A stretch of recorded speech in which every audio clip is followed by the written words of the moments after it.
और मुझे नहीं समझ आती हमारे लोगों की, ठीक है, ये दूसरों के लिए खुद का घर तोड़ी जा रहे हैं। पहले अपना घर देख लो, अपनी यहाँ पे रोटी पूरी नहीं हो रही हमसे, अपनी बिजली पूरी नहीं हो रही, अपनी गैस पूरी नहीं हो रही, और हमने दूसरों को पूरे करना है कि उनको पूरा करके दो। ये वही हिसाब हो गया। भूखा बंदा है, ठीक है, लेकिन वो कह रहा है कि भाई मुझे नहीं मुझे मेरी खैर है पर उसको रोटी दो। भाई तू अपना तो पेट भरना पहले। Hello, hello. कैसे हैं आप सब? उम्मीद है आप सब ठीक होंगे, खैरियत से होंगे। हम भी ठीक है। मैं किरण हूँ, ये नोमान है और हम लाहौर पाकिस्तान से हैं। आज के इस वीडियो को शुरू करने से पहले हमेशा की तरह हमारे चैनल को सब्सक्राइब करें बेल आइकन के साथ, बिल्कुल। और हमारी जितनी वीडियोस हैं उनको लाइक करें, सब्सक्राइब करें चैनल को, और ये वाली वीडियो को भी करें और अपनी वीडियो की सजेशन दीजिए कि कौन सी वीडियो पे रिएक्शन होना चाहिए। आज की जो वीडियो है ये राज शमानी की ही वीडियो है। इनकी पहले हमने एक दो वीडियो पे रिएक्शन किया है और वीडियो का टाइटल है जी in difference between Indian army and Pakistan army by major Neeraj Bali, major general. So देखते हैं कि क्या बताते हैं, क्या कहते हैं। बहुत सी चीज़ें वैसे हमें अंदाज़ा है, हमने पहले भी एक मेजर जनरल के सुना था, लेकिन अब देखते हैं क्या कहते हैं ये। So let's start the video.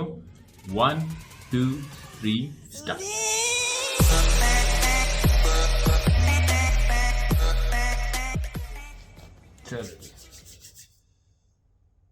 Talking about culture, आपने बोला कि पाकिस्तानी जो आर्मी है वो उन्होंने ऐसा एक कल्चर बना दिया है कि इरैशनली वो हमें इंडिया को तंग करेंगे, राइट? व्हाई डिड यू से सो? क्या कल्चर उन्होंने ऐसा क्या कल्टिवेट किया है कि जहाँ से इरैशनैलिटी ही उधर ब्रीड करती है बार बार? ओके, सो 2003 में मुझे भारत सरकार ने सिलेक्ट किया एक स्टडी प्रोग्राम के लिए यूएसए में। वहाँ पे 33 देश के लोग थे, 80 लोग थे हम। कुछ फौजी थे, ज़्यादातर डिप्लोमेट और ब्यूरोक्रेट थे। उसमें 4 पाकिस्तानी थे, एक ब्रिगेडियर, एक लेफ्टिनेंट कर्नल, एक एयरफोर्स का और एक ब्यूरोक्रेट था। वो जो 2 पाकिस्तानी ऑफिसर्स थे उनसे डील करके मुझे इतनी इंसाइट मिली, क्योंकि जब हम वहाँ गए थे तो एक धारणा है देश में कि देखो हैं तो हमारे जैसे ही लोग, हमारे जैसे ही थे, हमारे जैसे थे, they are human beings like us, that's true. लेकिन उनकी आर्मी हमारी जैसी नहीं है। क्यों? उस आर्मी ने देश पे राज किया है। उस आर्मी के दिमाग में एक एरोगेंस है जो आपको हैरान कर देगी। मैं आपको अभी 1-2 कहानी सुनाऊंगा अभी। लेकिन उसका एक बड़ा स्ट्रेटजिक लेवल पे देखिए।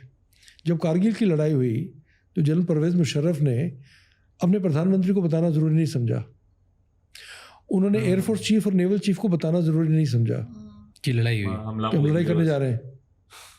उन्होंने अपने कई कोर कमांडर्स को नहीं बताया। मैं सीक्रेसी समझता हूँ, लेकिन secrecy army chief, air force chief और नेवी चीफ से नहीं रखता है। हमारा क्या कल्चर था?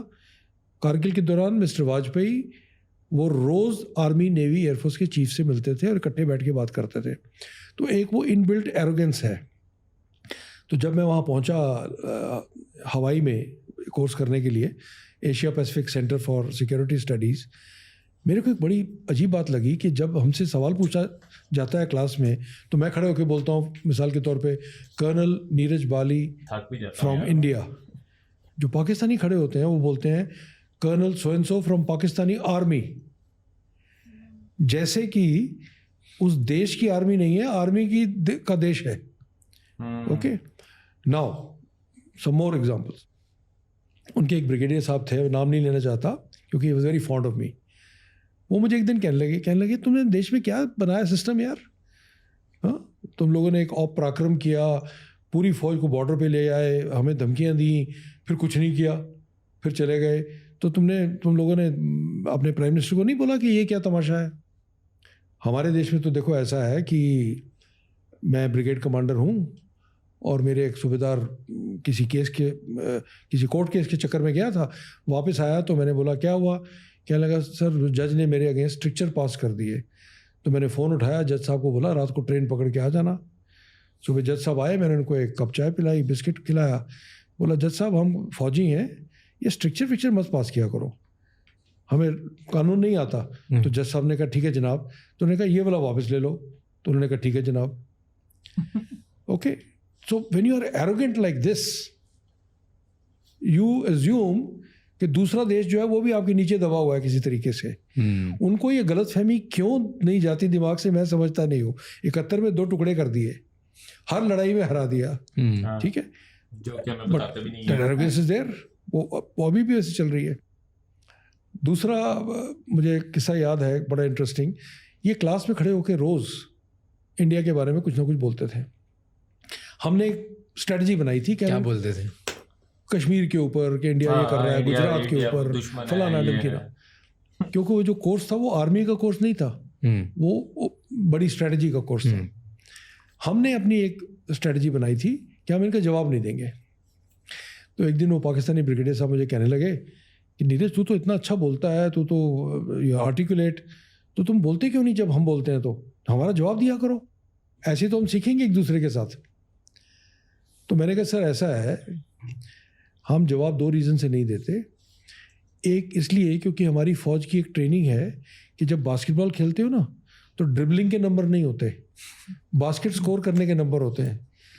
तो ये रोज़ रोज़ जो आप ड्रिबलिंग कर रहे हो, आपको क्या लग रहा है, आप पेंटागन का माइंड चेंज कर रहे हो? हम एक ही दफ़ा स्कोर करेंगे। अच्छा, दूसरा कारण क्या है? मैंने कहा दूसरा कारण ये है कि आपने देखा है कि कुछ मुल्क ऐसे हैं जिनका रोज़ क्रिटिसिज्म होता है यहाँ पे। America is a leading example, और वो कभी जवाब नहीं देते। When you are a powerful country, you don't have to reply everything. हाँ जी। जैसे तुम अपने आप को अमेरिका जैसा समझते हो। खैर ये था। But one day जवाब दिया कि हाँ समझते हैं। हाँ समझते हैं। One day I had to give a reply. I had to give a reply because class में खड़े होकर उन्होंने कुछ ज़्यादा बोल दिया। एक बोला कि देखिए हमारे नेबरिंग देश में क्या हो रहा है, अपने आप को सेकुलर बोलते हैं, और देखिए गुजरात में क्या किया उन्होंने मुस्लिम्स के साथ। एक ये पॉइंट बोला। दूसरा ये बोला कि कश्मीर में भारतीय सेना जो है वो भागने के लिए तैयार है, और ये सच्चाई है, हम जानते हैं। तीसरी बात ये बोली कि हम चाहते हैं कि कश्मीर का मसला मल्टीलैटरल तरीके से सॉल्व हो, अमेरिकन को इन्वॉल्व किया जाए, पर इंडियन डरते हैं। वो कहते हैं नहीं, हम आपस में बात करेंगे और किसी को इन्वॉल्व नहीं करेंगे। और चौथी चीज़ ये बोली कि हमारी तो आर्मी बड़ी छोटी है, इंडिया चाहे तो हमारे को ओवररन कर सकता है, इसलिए हमें न्यूक्लियर बॉम्ब चाहिए। इंडिया को न्यूक्लियर बॉम्ब क्यों चाहिए? उस दिन जो प्रोफेसर थे डॉक्टर रॉबर्ट वर्सिंग, उन्होंने बोला मेरे को कि जवाब दो। तो मैंने कहा जहाँ तक गुजरात की बात है, मुझे आज तक कोई हिंदुस्तानी नहीं मिला जिसको गुजरात की घटनाओं पे बुरा ना लगा हो। और जो वहाँ की सरकार है, राइट विंग बीजेपी की सरकार थी उस ज़माने में भी, उन्होंने बहुत लोगों को ऑलरेडी सज़ा दिलाई है। मैंने कहा देखिए कंट्रास्ट देखिए, हमारे नेबरिंग मुल्क में शिया सुन्नी झगड़े होते हैं, उसको छुपा दिया जाता है। दूसरी बात हुई ये जो बायलैटरल वाली, हमारी एक बड़ी पुरानी सिविलाइजेशन है। झगड़ों से मुझे याद आया, अभी पिछले दिनों में जो यहाँ पर KFC पे हमारी जाहिल अवाम ने हमला करके KFC तोड़ा है, ठीक है, ये उसी का ही नतीजा है जो कि लोगों में जहर भर रहे हैं। ठीक है, हम लोग खुद अपने लोगों के अंदर जहर भर रहे हैं, और उसका नतीजा ये है कि वो रिटर्न हम पे ही आ रहा है। उन जाहिलों को ये नहीं पता वो KFC की जो एक्चुअल ब्रांच है वो US की है, मतलब KFC US का ब्रांड है, और जो यहाँ पर KFC को ऑन करते हैं वो भी पाकिस्तानी, जो काम करते हैं वो भी पाकिस्तानी है, लेकिन तो ऑनर भी चेंज हो गया था ना, पाकिस्तान के ही है। देखो बाहर की कंपनी को यहाँ पे आके काम करेगी ना, तो उसको यहीं से किसी ट्रेडर के साथ करना पड़ेगा ना, रजिस्टर्ड करेगी वो, यहीं पे किसी ट्रेडर को बनाएगी, और जिस बंदे का भी यहाँ पर KFC जिसको जो ऑन करता है वो पाकिस्तानी है, ठीक है, जिसके पास शेयर्स हैं। फिर अवाम जो पब्लिक है, जो एम्प्लॉइज हैं वो पाकिस्तानी है, पैसे देने वाले पाकिस्तानी है, तोड़ने वाले भी पाकिस्तानी है, और बेचारे मार खाने वाले भी वो भी पाकिस्तानी है। तो ये वही हो रहा है कि जो नफरत भर रहे हैं ना वो हम पे ही वापस आ रही है। पाकिस्तानी भी उसका हिस्सा थे। मुझे बात बड़ी अजीब लगती है कि हमें रेफरी चाहिए अमेरिका से या कहीं और से अपनी प्रॉब्लम सॉल्व करने के लिए। इन एनी केस अमेरिकन का रिकॉर्ड क्या है सॉल्व करने का प्रॉब्लम? मिडल ईस्ट ना, कोरिया ना, वियतनाम ना, तो why should we call them? मैं आपको एक उदाहरण दे सकता हूं जिसमें बायलैटरल लेवल पे हमने एक बहुत कमाल का चीज़ सॉल्व की थी। 1971 की लड़ाई के बाद हम शिमला में मिले और हमने उस एग्रीमेंट के बेसिस पे पाकिस्तान के 100,000 सोल्जर्स जिन्होंने हमें सरेंडर किया था उनको आज़ाद कर दिया। ये सुन के वो पाकिस्तानी तिलमिला गए, खड़े होने लगे। तो प्रोफेसर ने कहा नहीं बैठो जवाब देने दो। तो मैंने कहा तीसरी बात है जो न्यूक्लियर बॉम्ब की, मैंने इंडिया में रहते हुए फौजी डिस्कशन में न्यूक्लियर वर्ड और पाकिस्तान एक लाइन में कभी नहीं सुना था। हमें पाकिस्तान से डील करने के लिए न्यूक्लियर बॉम्ब क्यों चाहिए? आपकी बात सही है, हम तो we can overrun you, but we have regional responsibilities. हमारे ग्लोबल विजन है, हमारी दूसरे गोल्स हैं। हमारी मिसाइल्स की रेंज देखो, वो पाकिस्तान के लिए नहीं है। That is why we need this. तो they wanted to answer but the professor didn't allow them. तो बाद में कॉफ़ी ब्रेक हुई तो ब्रिगेडियर साहब मेरे पास आए, कहने लगे थोड़ा बैक फुट पे डाल दिया आज तुमने हमें। तो लेकिन यार वो नहीं बोलना चाहिए था तुम्हें, 100,000 सोल्जर्स वाली बात। देख बाकी तो सिविलियन है, हम फौजी हैं, ये थोड़ा बुरा लगता है ना ये सरेंडर वाली बात। तो मैंने कहा जो कश्मीर पे आपने बात बोली वो अच्छी बात थी। मैंने कहा सर मैं आपको एक बात बताऊं, मैं आपका छोटे भाई की तरह हूँ। अगर वाकई आपका ये इंडियन आर्मी के बारे में ये आपका भ्रम है कि कश्मीर से भागने वाली है, remember my words, in next war you will get a major surprise because you are living in a fool's paradise. तो I said this is what it is, this the truth. उसके बाद थोड़ा उनका बोलना कम हो गया था। सो यू फील कि वहाँ पर पूरी आर्मी, पाकिस्तानी आर्मी एंड जितने वहाँ पे लोग ज्वाइन करते हैं वो इस भ्रम में रहते हैं कि वो लोग ज़्यादा पावरफुल है? देखिए कि इंडिया उनसे डरता है या वो कभी भी कंट्रोल कर सकते हैं बिकॉज उनकी कंट्री में उनका बहुत कंट्रोल चलता है। उनको ये गलतफहमी ज़रूर है, लेकिन मुझे नहीं लगता कि दिल में किसी को ये लगता होगा कि इंडिया डरता है। वो तो सवाल ही पैदा नहीं होता। You look at even YouTube videos today, Pakistani आते हैं, देखते हैं क्या देश है, तो वो बात तो ख़त्म हो चुकी है। ये अभी हम देख रहे हैं गिदड़ भभकी वाली बात है अब तो, और कुछ नहीं है। बाय द वे एक और बड़ा इंटरेस्टिंग किस्सा था। तो जब ये 3 महीने ख़त्म हुए तो एक बड़ी पार्टी हुई जिसमें सभी देशों के लोगों को अपना ड्रेस पहननी थी और अपना खाना बनाना था। तो हम 4 लोग थे, हम खाना बनाने में तो नौसिखिया थे, और चलो हमने बना दिया चना भटूरा। और ड्रेस हमने, किसी ने अपना कुर्ता पजामा पहना, किसी ने कुछ पहना, मैंने उसमें पठान सूट पहन लिया। तो स्टेज पे जब हम खड़े थे तो पाकिस्तानी ब्रिगेडियर ने माइक लेके सबके सामने अंग्रेज़ी में बोला कि मैं एक सवाल पूछना चाहता हूँ कर्नल बाली से, वो पठान सूट में है, ये पठान सूट भारत में कब से उनकी ड्रेस बन गई, वो कहाँ पहनते हैं भारत में? मैंने माइक लिया, मैंने बोला कश्मीर में, पूरे कश्मीर में, ये हमारा देश है। तो बहुत लोग हंसे उस बात पे। और कश्मीर में अभी क्या चल रहा है?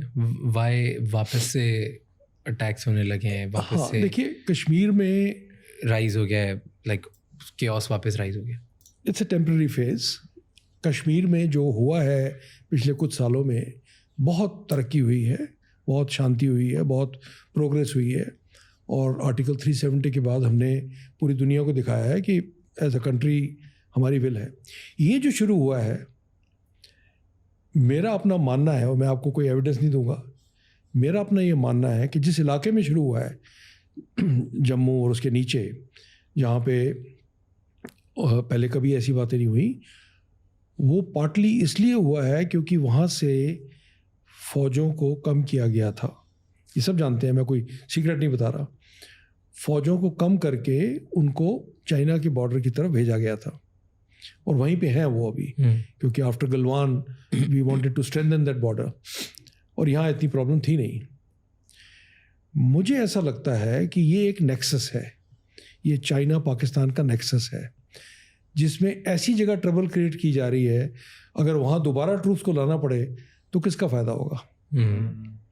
चाइनीज़ बॉर्डर से अगर लाते हैं, ऑफ कोर्स चाइना का बेटर, हाँ, but of course I know ऐसा नहीं है कि हमारे सोचने वाले आर्मी स्ट्रेटजिस्ट और जो पॉलिटिकल लीडर्स हैं वो इतने इजीली इस ट्रैप में आ जाएंगे, ऐसा नहीं है। लेकिन जो हो रहा है वो अनयूजुअल है। जो लोग भेजे जा रहे हैं वो डेफिनेटली बेटर ट्रेंड हैं, वो डेफिनेटली या तो रिटायर्ड फौजी हैं या इस तरह से कुछ है। सो ये एक साजिश है कि जो इलाका शांत था, कश्मीर में नहीं हो रहा, बाकी वैली में, क्योंकि वहाँ बॉर्डर, अच्छा वहाँ बॉर्डर भी ज़्यादा स्ट्रॉन्ग हो गया था।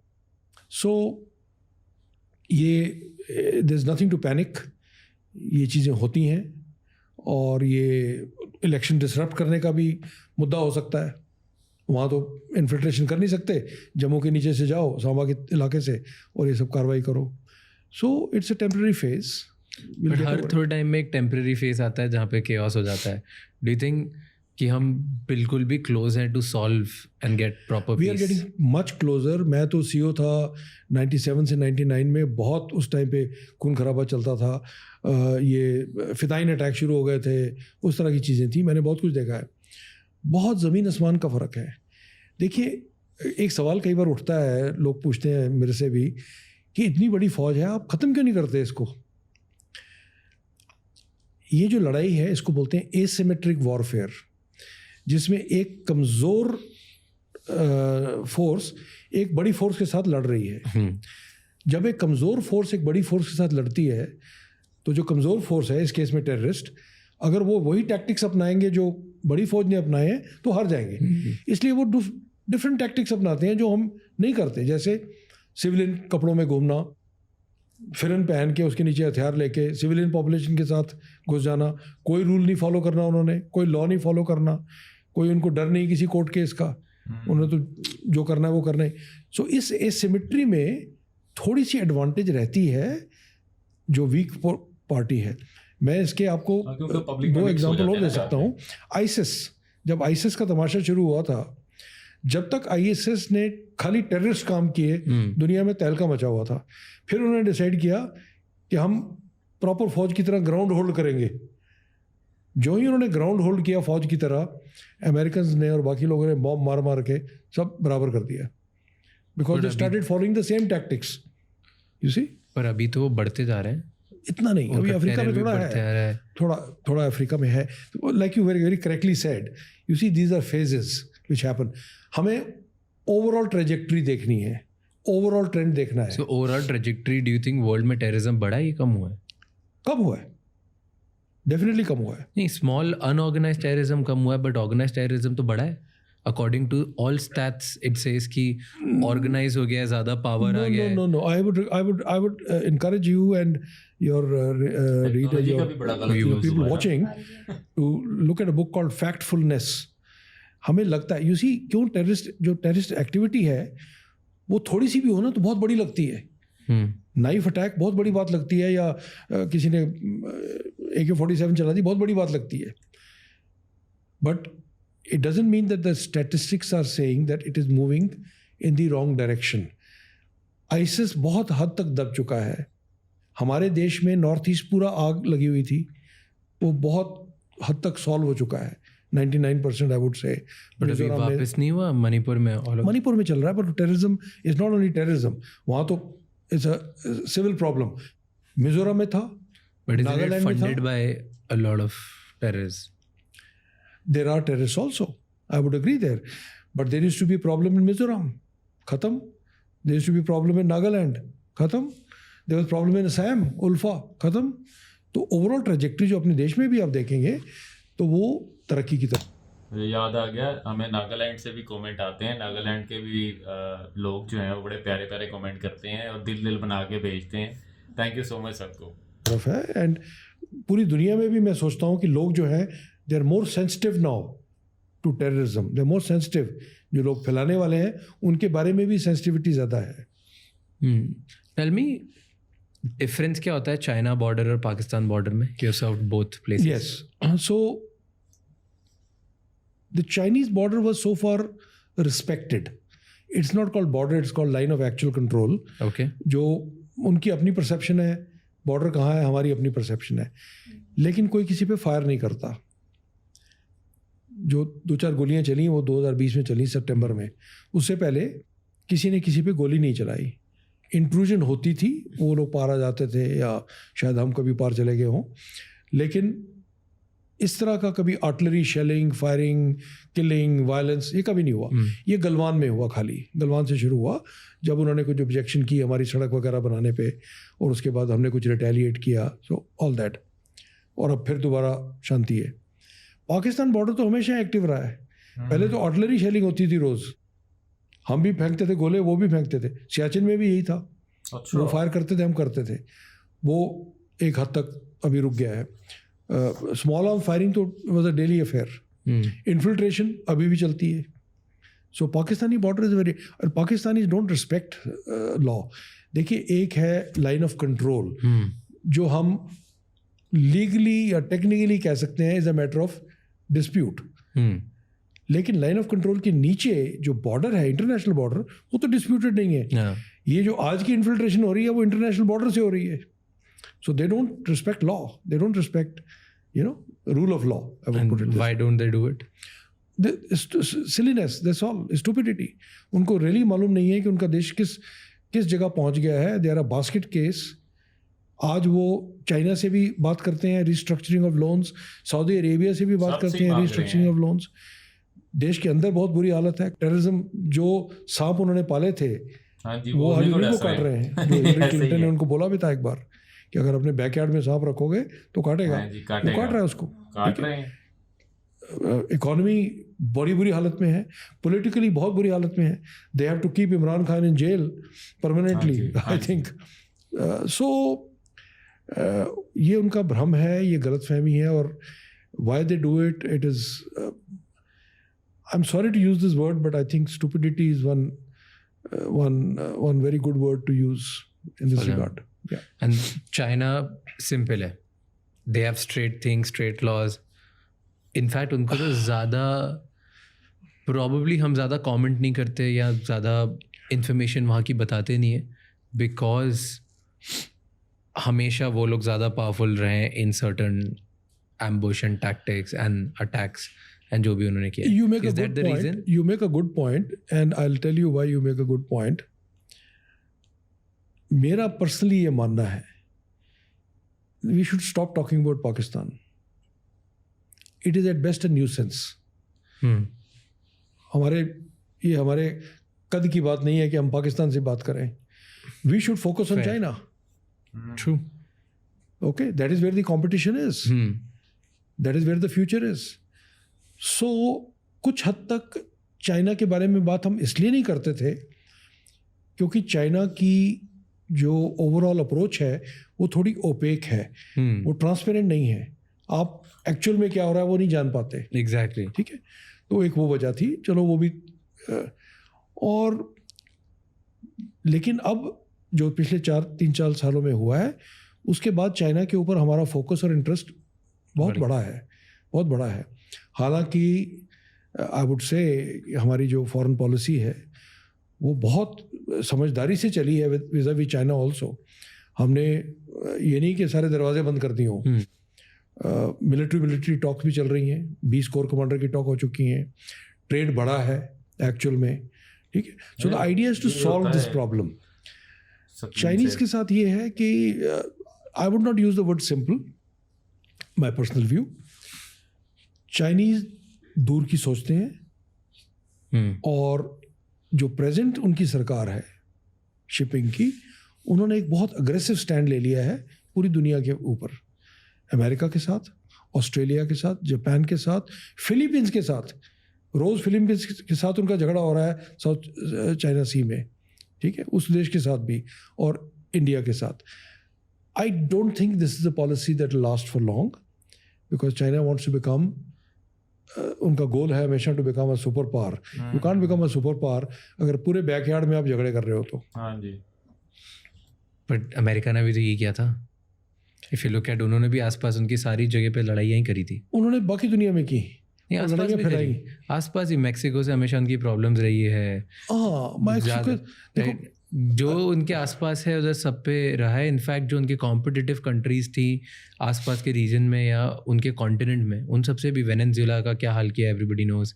सो उनका भी कोई स्ट्रैटेजी बहुत ज़्यादा डिफरेंट नहीं था what China is doing now. See because of their geography there are not too many neighbours, there only 2 neighbours basically, Mexico and Canada. Canada के साथ उनका मामला ठीक है, बाकी साउथ अमेरिका में चला जाता है. हाँ.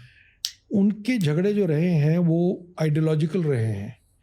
जहाँ उनको अपनी पसंद नहीं आई आइडियोलॉजी लोगों की, डेमोक्रेसी फैलाने की बात करते थे वो और इस तरह की, तो वहाँ उन्होंने ये तमाशे किए और बाकी दुनिया में भी किए, अपनी नेबरहुड में नहीं किए. But then if you really see, तो ऐसा तो नहीं है कि America is also on the rise in the world. ऐसा ज़रूरी तो नहीं है. एक बहुत अच्छे थिंकर हैं इंडियन ओरिजिन के, Fareed Zakaria. He has written a book called the post American world. उनका आर्ग्यूमेंट ये है कि बहुत लोग अमेरिका में सोचते हैं कि अभी अमेरिका जो है वो डाउन हो रहा है। वो कह रहे हैं कि शायद अमेरिका इतना डाउन नहीं हो रहा, दूसरे लोग ऊपर आ रहे हैं। जी, दूसरे आ रहे हैं। चाइना तो आ ही गया है, India, other countries are rising. So it's not like American foreign policy has been a great success, ऐसा तो है नहीं। अच्छा, तो यार बहुत सी बातें इन्होंने बिल्कुल ठीक बोली हैं, ठीक है। एक बात जो सांप डसने वाली उन्होंने की, बैकयार्ड में अगर सांप पालोगे तो भाई वो डसेंगे, ठीक है। हमारे जो सिचुएशन चल रही है, दुनिया को पता है कि क्या हो रहा है यहाँ पे, और मुझे नहीं समझ आती हमारे लोगों की, ठीक है। ये दूसरों के लिए खुद का घर तोड़ी जा रहे हैं, ठीक है। बिल्कुल मतलब ठीक है, आपको गजा से प्रॉब्लम है, आपको बाकी वहाँ पे जो हो रहा है उससे प्रॉब्लम है, मान लिया। उसके लिए आप अपना घर क्यों तोड़ रहे हो, ठीक है। यहाँ के लोगों का क्या यहाँ के लोगों का क्या कसूर है कि यहाँ पे आप लड़ने लगे हुए हो, मारने लगे हुए हो लोगों को। मैं आपको एक एग्जांपल देता हूँ। मैं ये फ्राइडे या सैटरडे वाले दिन मार्केट गया था, यहाँ पे बहुत बड़ी कपड़ा मार्केट है, मैं वहाँ पे गया था। तो वहाँ पर ना लोग जो शॉपकीपर्स हैं, ठीक है, जो होलसेलर्स हैं शॉपकीपर के लिए, वो आपस में बातें कर रहे थे, यार ट्यूसडे को ना दुकान बंद रखनी है सारों ने, मार्केट बंद है क्योंकि एहतजाज हो रहा है उसके लिए, गजा के लिए। तो मैंने ना मुझे नहीं कर रहा, मैंने तो फिर उधर मार्केट में खड़े होकर सभी को बोल दिया, मैं कहा यार मान लिया आप लोगों ने दुकान बंद कर दी, आप लोग एहतजाज कर लोगे, पहले ये बताओ कि उन तक बात पहुंचेगी कैसे, और दूसरी बात उनका क्या जाएगा, नुकसान आपका अपना है, आप दुकान बंद रखोगे, पूरा दिन दुकानें बंद रहेंगी, आपका नुकसान है, जो लेने आने वाले जो शॉपकीपर हैं उनका नुकसान है। तो नहीं वो ये, मैं कहा भाई पहले अपना घर देख लो, अपनी यहाँ पे रोटी पूरी नहीं हो रही हमसे, अपनी बिजली पूरी नहीं हो रही, अपनी गैस पूरी नहीं हो रही, और हमने दूसरों को पूरे करना है कि उनको पूरा करके दो। ये वही हिसाब हो गया, एक भूखा बंदा है, ठीक है, लेकिन वो कह रहा है कि भाई मुझे मेरी खैर है पर उसको रोटी दो। भाई तू अपना तो पेट भरना पहले, पर हम नहीं भर रहे। तो वो बात बिल्कुल ठीक की है, हम लोग ही जाहिल हैं भाई, ठीक है। हम लोग अपना पहले नहीं सोच रहे, हम दूसरों का सोच रहे हैं, और क्यों सोच रहे हैं मुझे नहीं पता, ठीक है।